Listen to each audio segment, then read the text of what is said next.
Hello, hello, hello, and welcome to Nursing News You Can Use at 5. I'm Tina Baxter, and I'm your host, and thanks for joining us here on our Baxter Professional Services page, our Nurse Shark Academy page, and our YouTube channel.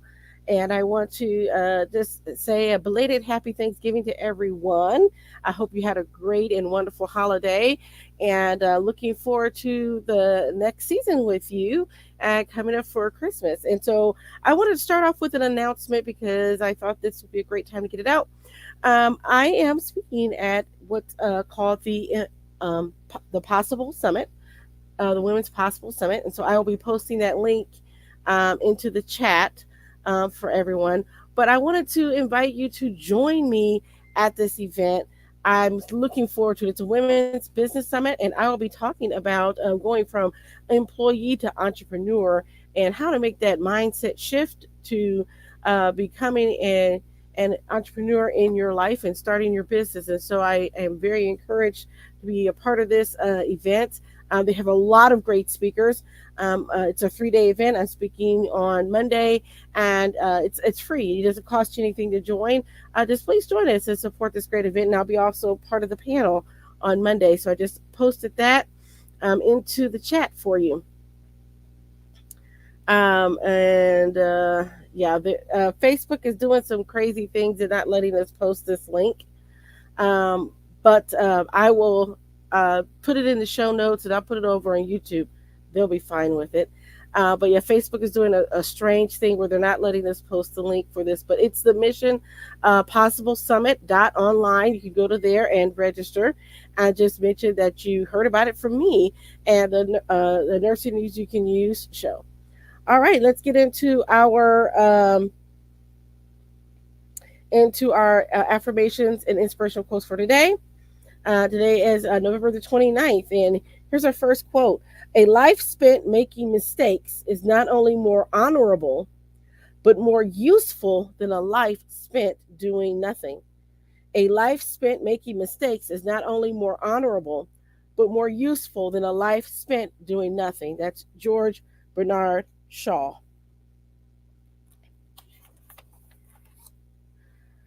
Experience is simply the name we give our mistakes. Experience is simply the name we give our mistakes. That's Oscar Wilde. And this last inspirational quote, if you fell down yesterday, stand up today. If you fell down yesterday, stand up today. That's from H.G. Wells. So those are our inspirational quotes as curated by Lauren Dratch in the Inspirational Daily Calendar that we have. So excited to be able to share that with you. All right, so let's go ahead and get into our news show. And we'll start off with our very first news article. This is coming from McKnight's Long Term Care News.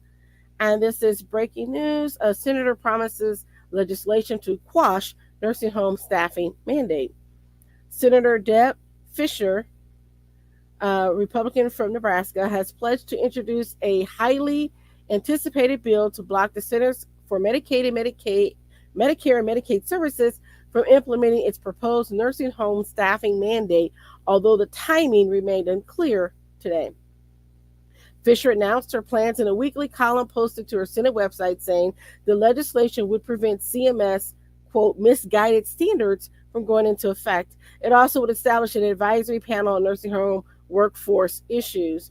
She says this mandate from CMS would devastate facilities across Nebraska and other rural states. It would force many facilities to reduce their number of patients or close their doors for good.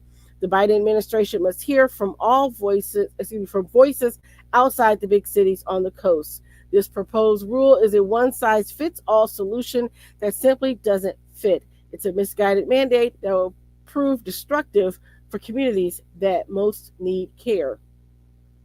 Fisher's planned legislation appears to mirror a bill already introduced in the House. In late September, Representative Michelle Fishback, a Republican from Minnesota, sponsored the Protecting Rural Seniors Access to Care Act, H.R. 4796, which we also had previously reported on. This act would prohibit federal officials from finalizing the draft rule introduced on September the 1st and convene a nursing home workforce advisory panel instead. It was still gaining sponsors up until the Thanksgiving recess. Provider groups have been watching carefully over the last few weeks to see if the Senate version of the bill would emerge and how many co sponsors it might get.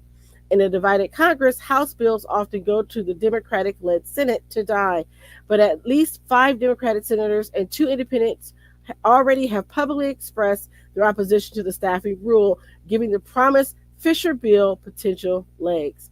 Many of the non Republican opponents were among 13 senators who signed on to a January letter opposing a potential rule before it was even issued. In October, another bipartisan missive from 28 senators called on CMS Administrator Shakita Brooks LaSure to withdraw the rule. That letter was led by Democratic Senator John Tester of Montana, who also blasted the rule's one size fits all nature and its timing given the labor crisis. In addition, senators on the Veterans Affairs Committee wrote to CMS to raise concerns about the rule's possible, quote, unintended consequences for veteran homes. But not everyone in the Senate is lining up in opposition to the rule. There's a dozen senators early this month who pushed CMS to move forward with this rule, even while acknowledging the complexity of mandating staffing across the entire country. Uh, Senator Bob Casey, Democrat from Pennsylvania, the proposed rule takes a vital step towards ensuring residents receive the highest quality care by establishing common sense staffing minimums and improving enforcement. So we'll keep an eye on what's happening with this important legislation that's coming out. I am of the opinion this is just strictly a Tinaism, but I am of the opinion that yes, there needs to be something to improve the staffing into nursing homes. I wholeheartedly agree with that. There has to be something to be done. I don't necessarily know if this particular rule is going to accomplish that, particularly since they left out LPNs and their matrix. So, in their staffing matrix. So, I'm really kind of concerned about that. Here's our next story, and it's coming from WCCO News, and it says Hennepin healthcare nurses vote no confidence in CEO ahead of 2024 budget decision. This is coming out of Minneapolis. Hennepin healthcare employees say they aren't happy Tuesday morning. Several union members representing nurses, EMTs, paramedics, and other hospital employees gathered to share their vote of no confidence in Hennepin's healthcare CEO. At this point, the decision is, do you stay at Hennepin or do you leave? Minnesota Nurses Association co-chair, which HCMC Janelle Johnson Thiel said. Leadership has made several promises to improve working conditions, including additional security measures, hiring more direct care staff, but almost every promise has either never been implemented or implemented and then taken away. They're urging Hennepin County commissioners to create a budget that retains healthcare workers and keep workers safe in the hospital. And she goes on to say, we feel that we are failing when really it is our leadership failing us.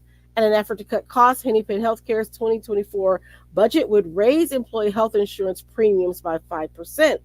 Union leaders say the impacts go far beyond that, including the loss of some prescription drug coverage.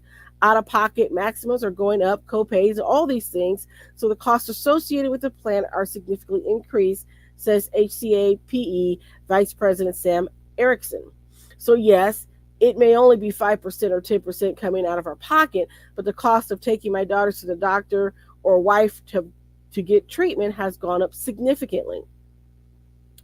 Hennepin's healthcare leadership told WCCO, quote, it's a very challenging environment for healthcare delivery service, and funding that sector is, quote, complex.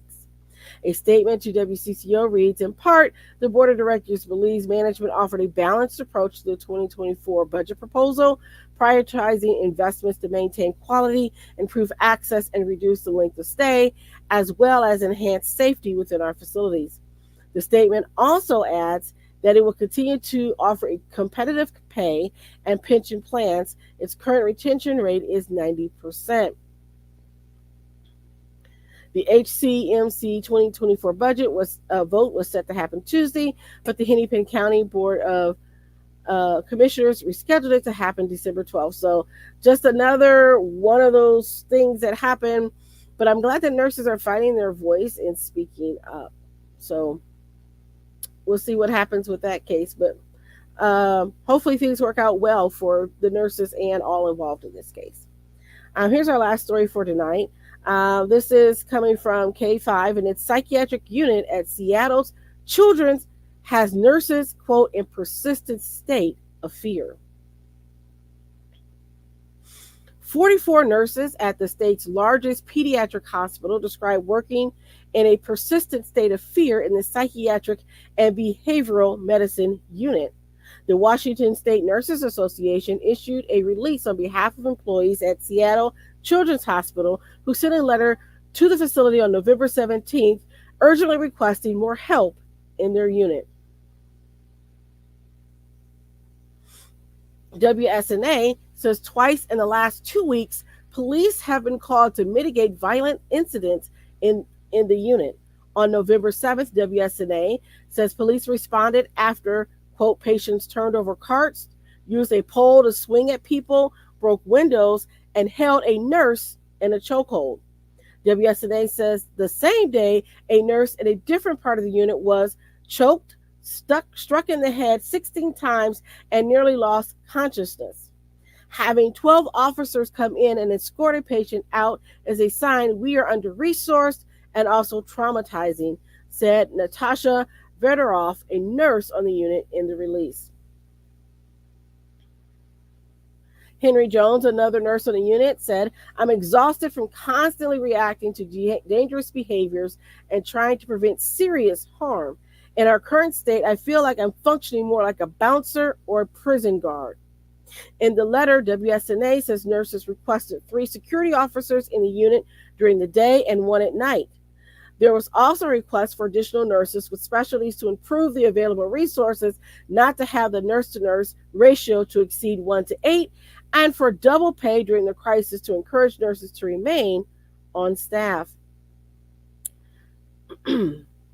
WSNA says the psychiatry and behavioral medicine unit was designed to only care for patients in a short-term capacity of 3 to 7 days. They say Seattle Children's instead has some patients who are on the unit for months and sometimes over a year due to the lack of residential care beds for children in the state.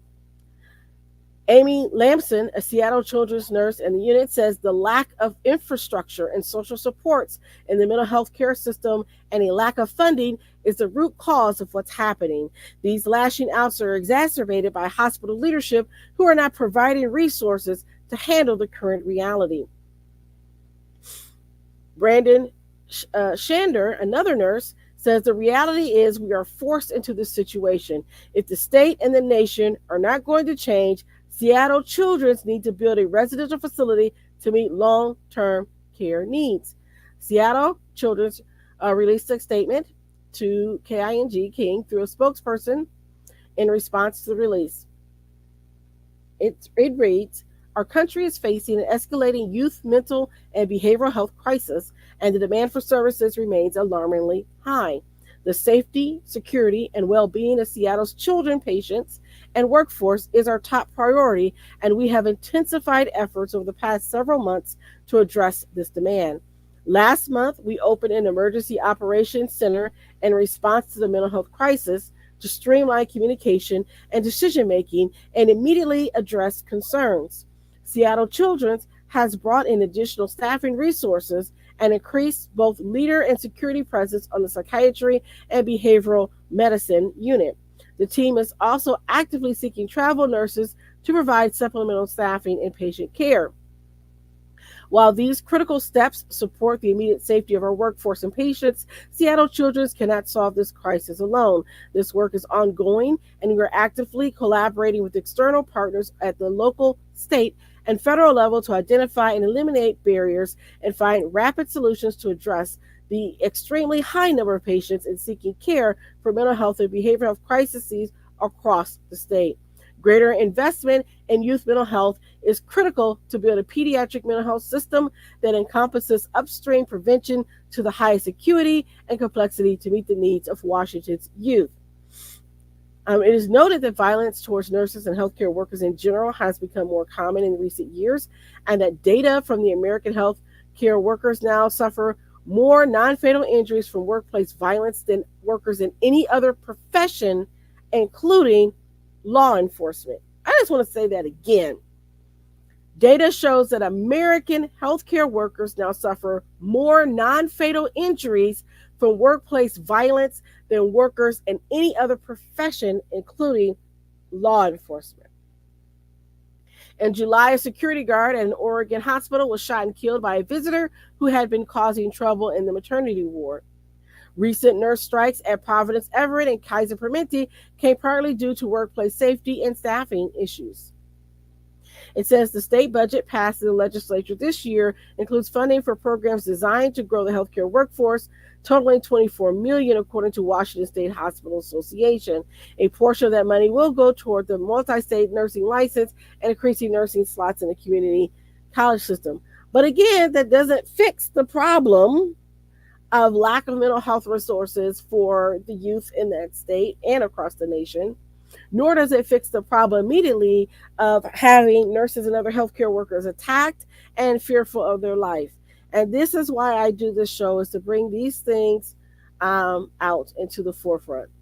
So I encourage you to support these nurses and to be aware of what's happening, and to also to be a part of what we're doing here, and to share this show and the content. Please share our videos, like our content, subscribe, because it's so important to get this message out there about what's happening with nurses and other healthcare professionals, so that we can get the support that we need. And I think that as we get the public on our side will greatly provide that pressure so that we can see the needed change that needs to happen. All right, that's it for me today. That's all that we have. I want to wish you the best. Don't forget to join us on the Mission Possible Summit. Those of you that are on Nurse Shark Academy YouTube page, that link is available to you. Those of you that are watching on our Nurse Shark Academy and Baxter Professional Services Facebook pages, please reach out to me, and I will definitely get you that link should you want to join us, and I will send it to you separately. And it appears that something is happening with Facebook, and so they have effectively blocked the link. I don't know why, but the algorithm be algorithming, so that's what's happening. So I just wanted to make you aware, but I'm looking forward to Monday's summit, and I'm hoping to see you there. All right, bye-bye for now.